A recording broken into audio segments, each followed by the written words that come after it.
Everyone, আমার একটি ছোট্ট মিনি ব্লগে তোমাদের অনেক অনেক স্বাগত। বুধবার দিন ভোর 4টের সময় আমরা উঠে রেডি হয়ে গেছি, দেখতেই পাচ্ছ লাগেজপত্র সব রেডি। তো আমরা হাওড়া থেকে শিয়ালদা যাওয়ার জন্য আমরা রেডি হয়ে ট্রেনে উঠে গেছি। দেখো তখন প্রায় মোটামুটি অন্ধকার ছিল, আর ট্রেনটা শিয়ালদা থেকে নেমেই দেখি আমাদের মা তারা এক্সপ্রেস দাঁড়ানো রয়েছে। মানে এই প্ল্যাটফর্ম নিয়ে নামলাম আর পাশের প্ল্যাটফর্মেই দাঁড়ানো রয়েছে যে ট্রেনটা ধরবো। কি মজা বলো, এমন মজা হলে কত ভালো লাগে। তো আমরা যাচ্ছিলাম তারাপীঠে, তার জন্য মা তারা এক্সপ্রেস ধরে নিয়েছি। সকালবেলা একটু ঝালমুড়ি খেয়ে নিলাম। ট্রেনে তো এখন কিছুই পাওয়া যায় না শিয়ালদায়, হকার যেহেতু তুলে দিয়েছে। তো ঝালমুড়ি এটা সেটা নিয়ে গেছি, সেগুলোই খেয়েছি। আর এই যে আমাদের হোটেলটা খুবই সুন্দর ডেকোরেশন ছিল, ভেতরটাও খুবই সুন্দর। দেখতেই পাচ্ছ আমাদের রুমটা আগে থেকেই বাড়ি থেকে আমরা বুকিং করে এসেছিলাম। রুমটা খুবই সুন্দর, বড় ব্লগে তো তোমাদেরকে দেখাবোই।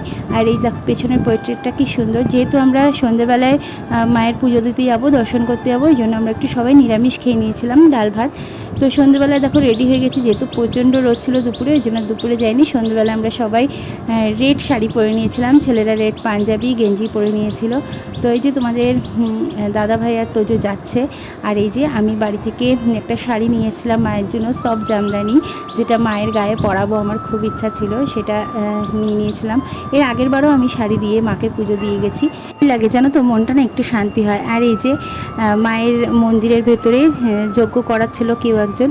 তো যাই হোক, তারা যজ্ঞ হচ্ছিল, খুব সুন্দর। মানে ভেতরটা না যে ভাইবসটা আছে এত ভালো লাগছিল। আর আমরা লাইন দিয়ে ওপরে দাঁড়িয়েছিলাম মায়ের দর্শন করব বলে। আর এদিকে পুজো হচ্ছিল, যজ্ঞ হচ্ছিল, সেই যে ধুনোর গন্ধটা এত ভালো লাগছিল। ওখানে গিয়ে খুব ভালোভাবে মায়ের পুজো দিয়েছি, দর্শন করেছি, মাকে কাপড়ও পরিয়ে দিয়েছি।